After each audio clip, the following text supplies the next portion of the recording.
Good morning El Nido. Dito po kami ngayon naglilinis lahat ng sektor ng El Nido.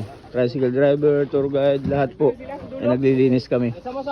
Ang sabi kasi marumi daw ang El Nido pero ngayon wala na kami mapulot na basura. Yun talaga. Oo. Ang totoong kwento po, yung kwento lang nila yung marumi. Pero dito po sa bayan namin napakalinis po. Tingnan nyo naman po yung ano ng El Nido. Walang basura na kalutang dyan. Yung mga kasama ko walang laman yung mga sako kasi nga wala ng basura na sinasabi nilang marumi. Di ba? Bakit niyo isasara ang El Nido kung ganito kaganda at kalinis? Huwag puro kwento. Tingnan nyo, kung may nakalutang na plastic, 'di ba? Wala, malinis. Di ba? Malinis. Sabi lang nila yung marumi. Disiraan nila yung El Nido.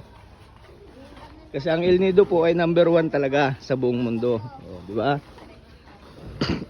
Uy, sarap ng pagkain nila. Maya, pagbalik.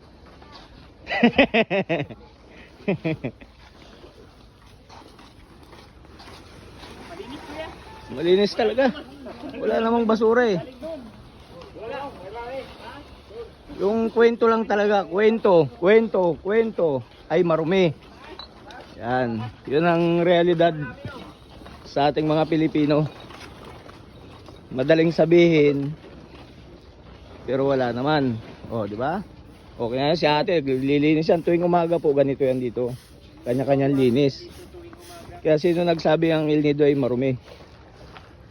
Tingnan nyo naman, gaano kalinis yung dagat, di ba?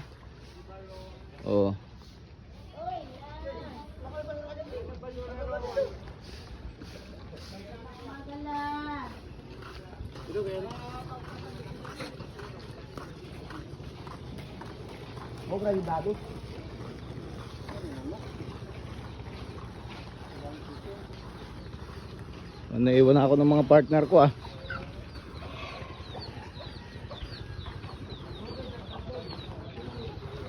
Ay nako, grabe, sabi nila ang dumi raw talaga ng El Nido. Bakit wala na tayo mapulot kahit isa? Sino ba kasi naggawa-gawa ng kwento na yan? Daming kwento. Ito, nilinis din ang lahat susunugin yan. Yan. Kanya-kanyang linis po yan dito.